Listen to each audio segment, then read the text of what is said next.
And we are live. Welcome, welcome, welcome, Queens, to another episode of the Queen Photographer Show here on Facebook Live. And I'm excited to start a new month for the month of May with a new theme. And this month we're talking all about wedding photography. So if you are a wedding photographer or if you're interested in wedding photography, you'll want to stay tuned every Thursday at 8 p.m. here on the Queen Photographer's Facebook page. And we're going to be talking to some wonderful queens who are killing it in the wedding space. And today we have Miss Amber Robinson of Images by Amber Robinson, who is based in Raleigh, and she is going to share a little bit about her experience as a wedding photographer and share some of her about her journey into photography, and more specifically in the wedding photography. So if at any point you have any questions for Amber about her personal journey,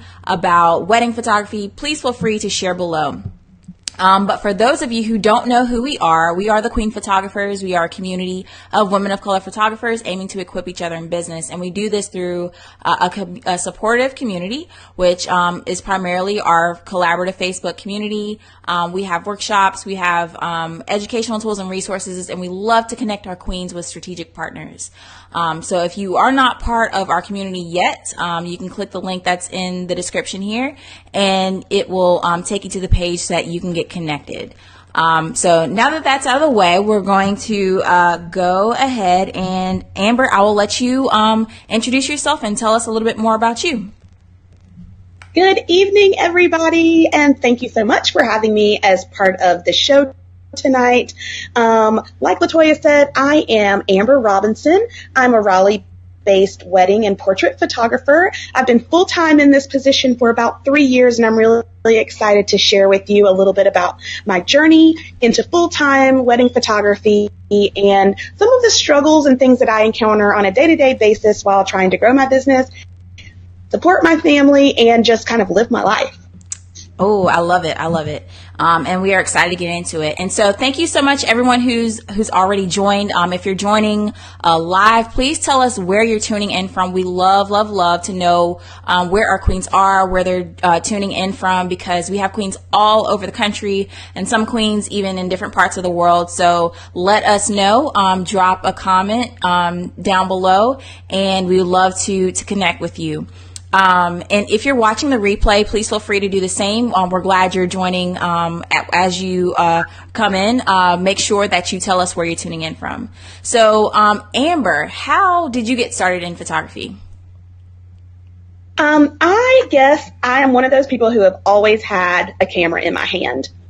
I got my first camera from my dad. It was a film camera, and I was one of those kids that always wanted to take pictures of someone. So my first ever camera was a hot pink 110 film camera. And so anybody who's familiar with 110 film it kind of looked like two little balls with a little disc, and you just slid the disc in. You didn't even see the film, and it had a throwaway flash, right?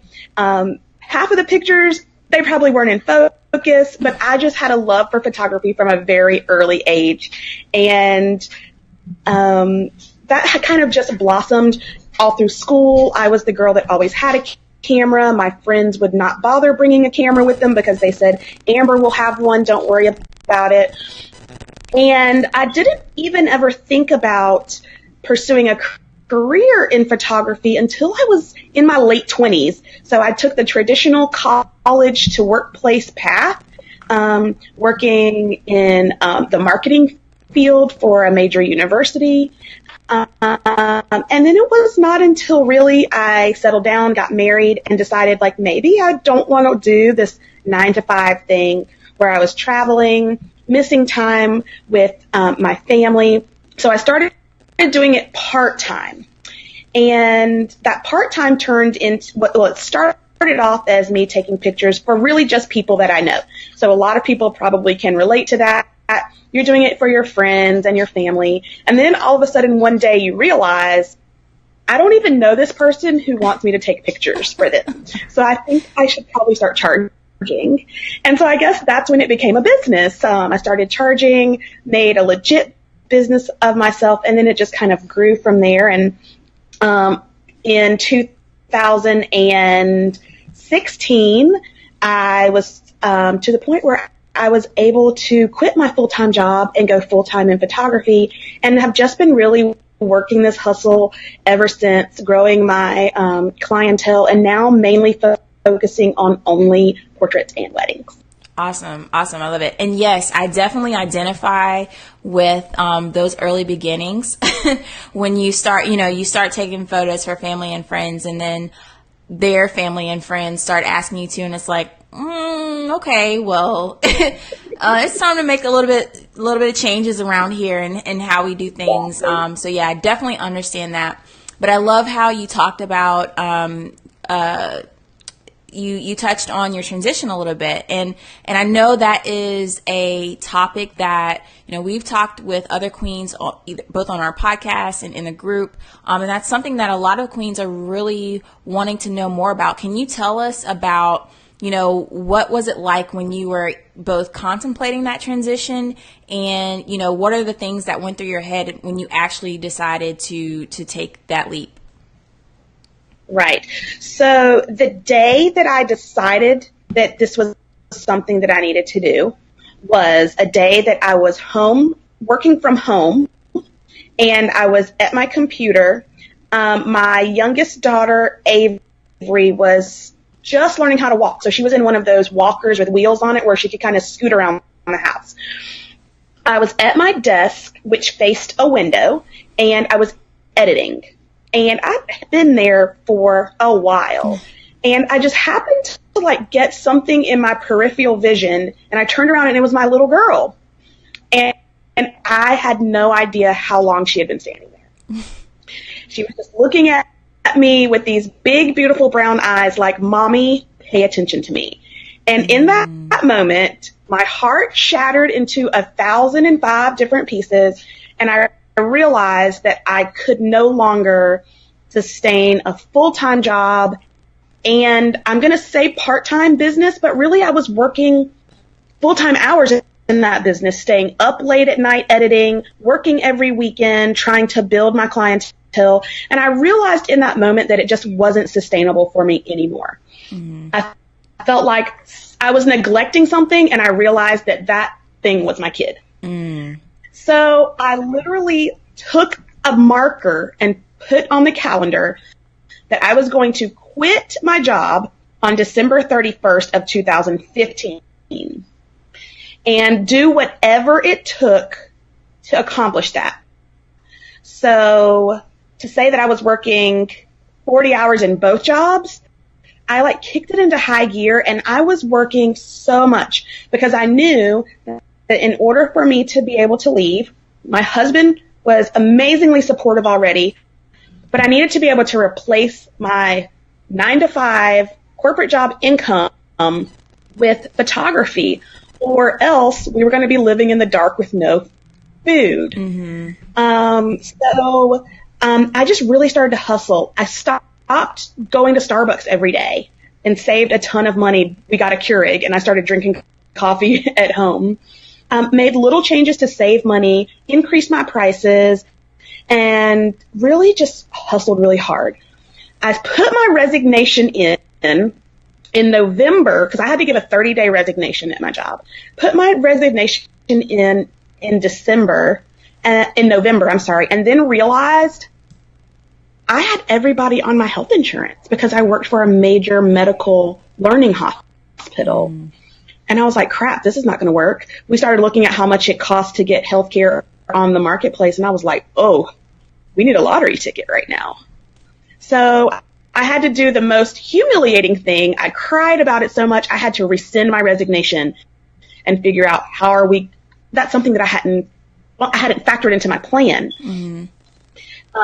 And because I had replaced my bring home pay, but then all the expenses that go along with those perks that you get whenever you work a 9-to-5 job, like health care insurance. I was giving those things up and hadn't really thought about how I was going to replace those. So I went back to the drawing board, We figured out how to get that done. But really the process was mostly just having small goals that I would write down and say, like, this month I am going to save $500. This year I am going to push myself, and instead of making a goal of 10 weddings, because as working full time, I didn't really need to carry like a 20 wedding load, I am going to increase my prices, and I'm going to book 15 weddings this year. If I can't book 15 weddings, then I can't quit my job. If I can't save $4,000 in just liquid money that doesn't need to be touched, then I can't quit my job. And so really just knowing how bad I wanted to leave helped me a lot to actually accomplish those goals, which I know I would have never been able to save like that much money for no reason. I would have been wanting to go on vacation with that money, or I would have been wanting to buy something for myself or buy a gift or, do something, travel somewhere with that money. But I knew like this money needs to be my, in case I don't book anything this month, money. Yeah. So having just like realistic goals and knowing really like what do you need to have in order to not go to work? Understanding that working for yourself is harder than any other job you will ever be able to apply for and be hired for. Knowing that if you don't work, you don't get paid.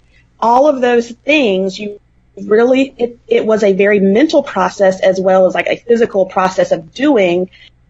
But knowing that there were days that I would go to work and the mere fact that I was there meant I got paid regardless of how productive I was.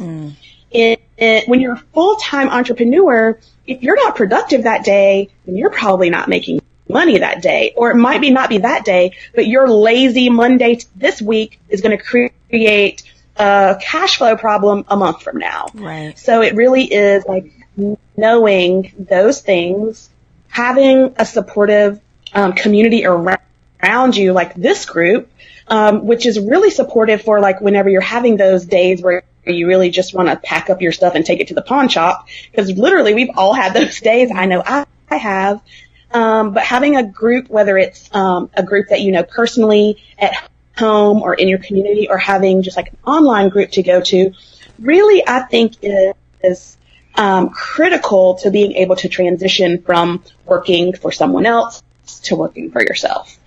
Awesome. Like perfectly, beautifully. I mean, I know it's your own experience, but like all of the snaps and claps and, amen to all of what you just said, Amber. I have nothing to add there. I just hope that, those of you who are watching and listening right now, please soak in every bit of this, whether you decide to go full time or not.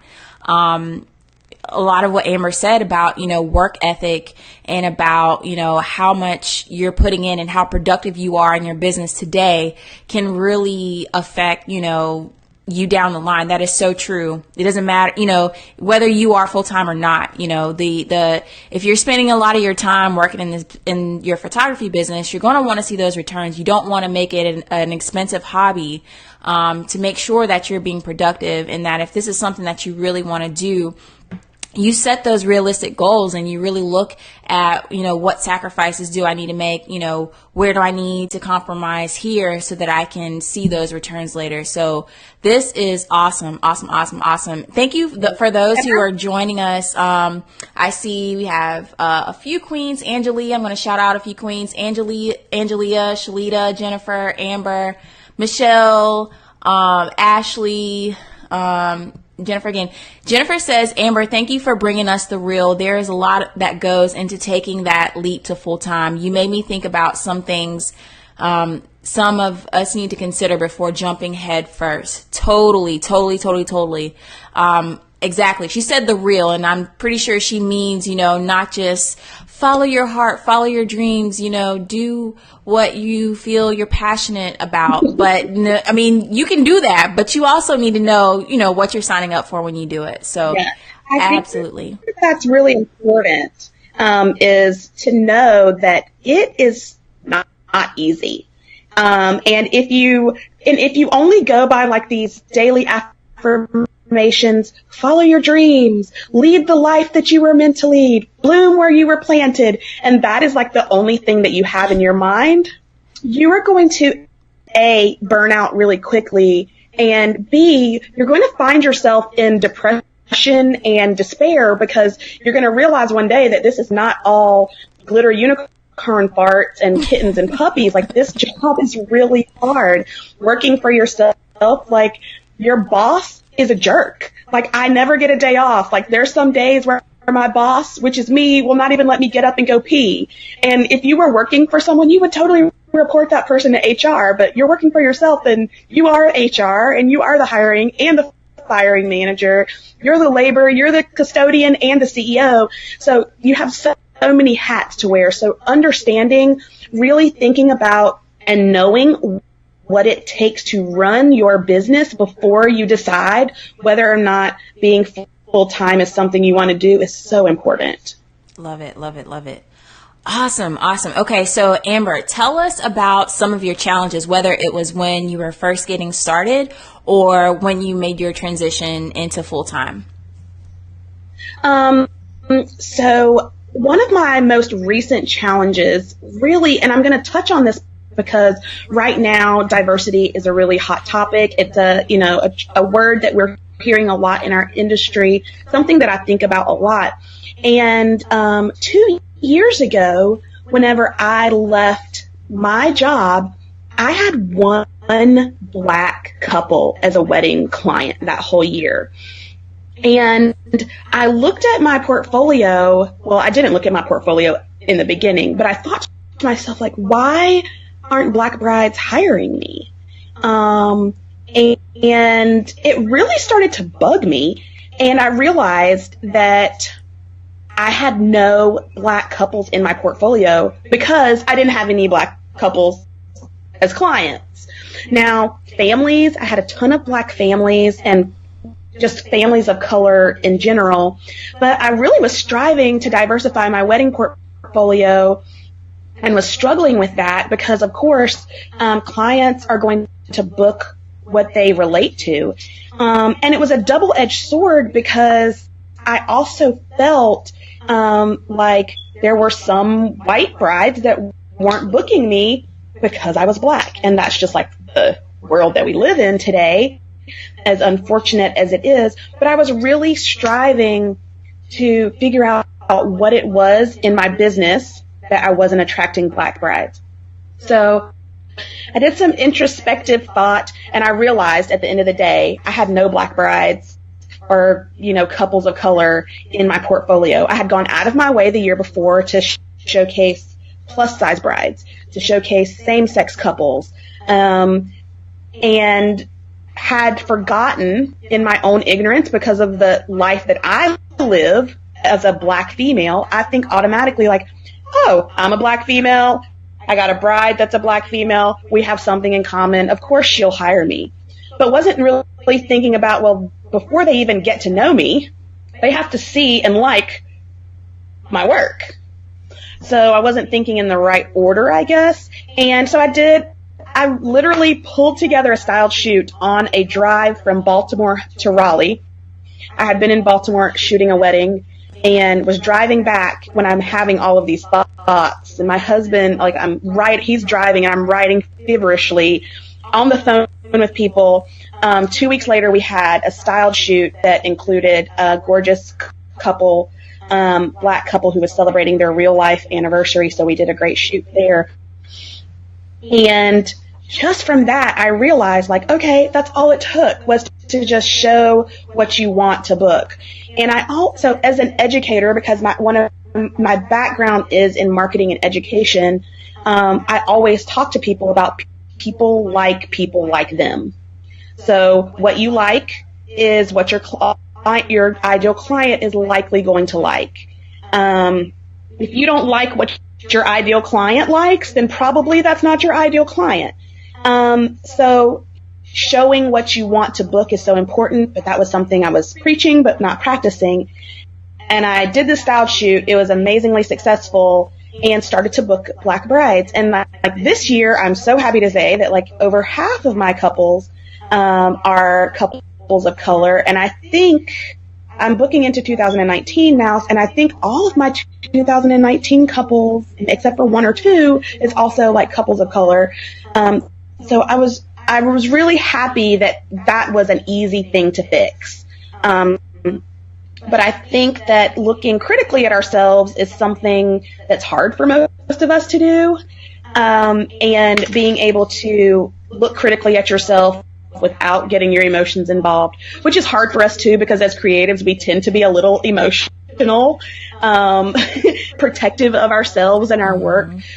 So that was like one of my most recent struggles. And I'm so glad that it was an easy fix. I was able to get that shoot published in print and online. And I absolutely believe that helped too. But, really just thinking about like what I wanted to book and what my goal was and how I can make that goal, which is an intangible thing, and turn it into something tangible for my business and for my clients has always been a struggle. And I think a lot of solo entrepreneurs probably feel that too.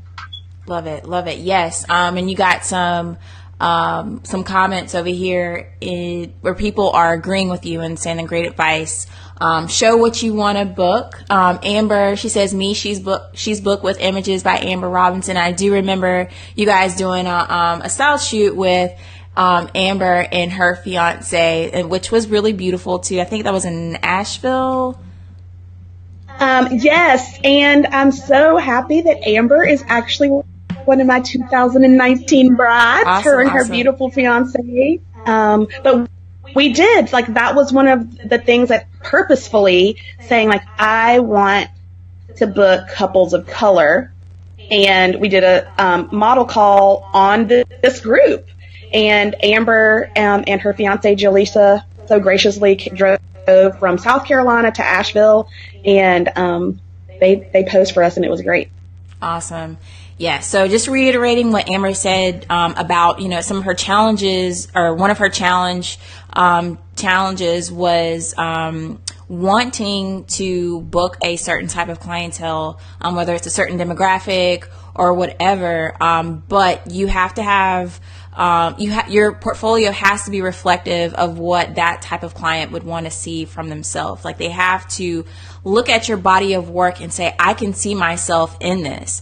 As much as, like you said, as much as, we like to think that, people will just kind of see us and identify with us, that is not the case. And I've done the same thing. I've heard of or have seen businesses who are owned by other women of color, but, their marketing or, their images on their website, it doesn't really show any people of color. So it's like, well, that's nice and that's great, but I'm not sure if this is for me. So it's really a psychological thing for us. It's not always that we make those instantaneous decisions just because we look like each other. Right. We want to feel, like you said, we want to feel like we belong, that we are supposed to be here, whether we see that in our work or whether, we see it in someone else's. And I will say that since then, I've been very purposeful about, especially on Instagram, because that's my main source of inquiries come from Instagram, that I make sure that in my top 12, I showcase, like, who I want to book. So, because I feel like if you have to swipe more than 2 or 3 times to be able to relate to something, I've probably already lost your interest. So I'm very purposeful about saying, like, in my top 12, am I showcasing everyone that I would want to book? And, like, I feel like I'm doing a pretty good job of that right now, but that takes a conscious effort and purposeful planning in order to do that. Yeah, definitely. Okay, Amber, let's switch gears a little bit, and let's talk more about the process and the mindset behind being a wedding photographer. So tell us maybe about your wedding day timeline. So on a typical wedding day, I tell all of my couples that I don't schedule anything else on their wedding day except for their wedding. And that really just gives me the opportunity to, whether I'm starting service for them at 9 o'clock in the morning or service for them at 2 o'clock in the afternoon, I can fully be present because there's nothing else that I have to worry about that day. My business is built on an experience, and I really do take lots of time with all of my couples in the months and weeks leading up to their wedding, so that by the time we actually get to their wedding day, I feel like we're pretty good friends. I tell my couples that you should not invite anyone you don't love to your wedding, and that includes your wedding photographer, because all of you who have shot a wedding before know that we spend more time with some of our couples than they spend with each other. So it's pretty important that they like you and that you like them. So whenever I show up at a wedding, hopefully the first thing that I can do is like really truly give my couples a sincere embrace and thank them so much for allowing me to be there with them that day. I always shoot with a second shooter, just because that is insurance for me. It allows us to have a 365 viewpoint of what's happening that day. And it just helps for couples to feel reassured that their own perspective, depending on who it is going to be captured that day. If there's only one photographer, you really can only capture one perspective at a time. So having two photographers is like a win-win for everybody. The first thing I do at a wedding after I check in and gather all of the couple's details is I shoot the venue. And usually that's because it hasn't been disturbed yet. There hasn't been any guests, and I can find at least one table at the reception space if it's in the same location that's set. Usually the cake is there, the flowers are fresh. And once I get those images, and knowing that I shoot for publication, which sometimes creates a longer shot list than if you're not shooting for publication, but I shoot for publication. So getting all of those shots together, and then really just spending a lot of time with my couple as they prepare to get married. I like to shoot the bridal parties, whether they're doing a first look or not. I like to shoot the bridal parties before the wedding, and I tell all of my couples that's before you get sweaty, before you get emotional, while your makeup, hair, and clothes are still looking amazing. We're going to shoot all of those, because I think it's important for couples to be able to spend time with their guests after the ceremony instead of spending an hour or an hour and a half going through this long list of shots that they have to have. And then, of course, we move on to the ceremony. We shoot the ceremony, and I approach the after ceremony photographs in a very strategic way, where I start with the largest group of everyone and then start dismissing people until we are down to just the couple who got married. And then once I get them alone, we'll either do some pictures with them together, or we'll let them go and hang out with their guests until their reception starts and come back to those images. But really, I think that listening to the client and really being able to read the room, sometimes you'll look at a bride or a groom and you can just see like they've had enough pictures. They need a break right now. It's 89 degrees and 100% humidity. This couple needs some AC. And being able to recognize when that happens and give them that actually helps them to be a better client. So I really try very hard to always check in, to always have everything. Not all of my couples have a full planning or a planner there that does full planning. So sometimes that means that as the photographer, I'm tying a bow tie, I'm putting bobby pins in someone's hair, I'm helping them to the bathroom, I'm pinning a boutonniere. But being able and willing and happy to do those things really is something that I hear in feedback from my clients, that they say like, Amber saved the day. She had a shout wipe when no one else did. So just thinking of those little things. If you've been married before, if you're planning a wedding, thinking about the things that you needed on your day, and then giving those things back to your clients, really is just like the small things that make the biggest difference. Love that. And very comprehensive very thorough view of the wedding day. So especially, if you guys are in wedding photography or you're interested in getting wedding photography, you'll definitely want to go back and listen to that and just think about every little piece and every little detail that Amber shared, because it all matters. And it will all matter to your clients as well. So thank you so much for sharing that, Amber. All right. So we are near the end of our interview with you. And again, you guys, if you have any questions, please feel free to ask them. While we have Amber here, she has already shared a lot of great stuff with us about being a photography business owner, being a wedding photographer. But if you have any specific questions, now is the time to ask her. And of course, if you're watching the replay, feel free to leave some questions below, and we'll both get notified of your comment later. But Amber, I would love for you to kind of close us out, if we don't have any other questions, and tell us what are some final tips of advice that you would share with us here at the Queen Photographers, either about, where we are in our journeys, about being a business owner. What is one thing that you would love to part with us with? I think that this is not wedding specific, but it's photographer specific. If there was one thing that I could leave with everyone, it's that the relationships that you build with your client is the most important relationship in your business. People like them. And I think that whether you are at the very beginning of your journey as a photographer, or whether you've been doing this for 10, 15, 20 years, if you serve your clients with grace and with humbleness, if you come to the table thankful for the fact that they've invited you to share even just an hour of their lives, it honestly does not matter if you're a great photographer, if you have every technical ability under your belt, if you have the greatest gear or not.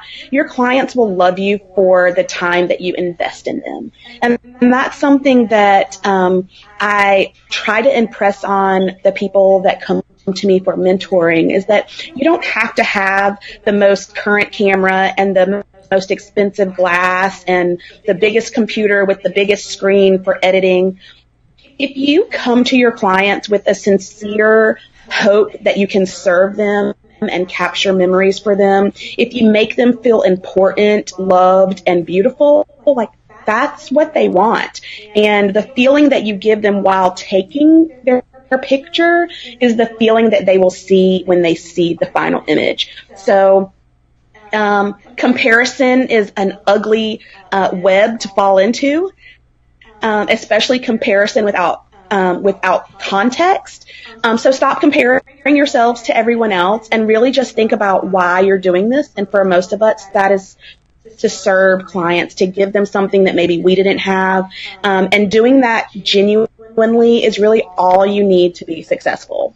Love it. Love it. Thank you so much, Amber. I'm so glad that we were able to have you here on our Facebook Live show. I've learned so much about you, about your journey, and I'm sure the queens who are listening and those who are going to be watching the replay have taken a lot from this as well. So thank you again. Ladies, if you have not already joined our collaborative, Amber is also part of our collaborative group. Please feel free to join. The link is queenphotographers.com/join, and you can meet other queens, other wedding photographers, and other photographers from other different genres in our collaborative Facebook group. And Amber, tell us where we can find you online. Yep. So all of my social media handles are at Images by Amber R. So there's 2 R's at the end. So Facebook, Twitter, Instagram. I have lots of fun things that I do on my Instagram stories, including sharing some tips that it took me a long time to learn in my stories.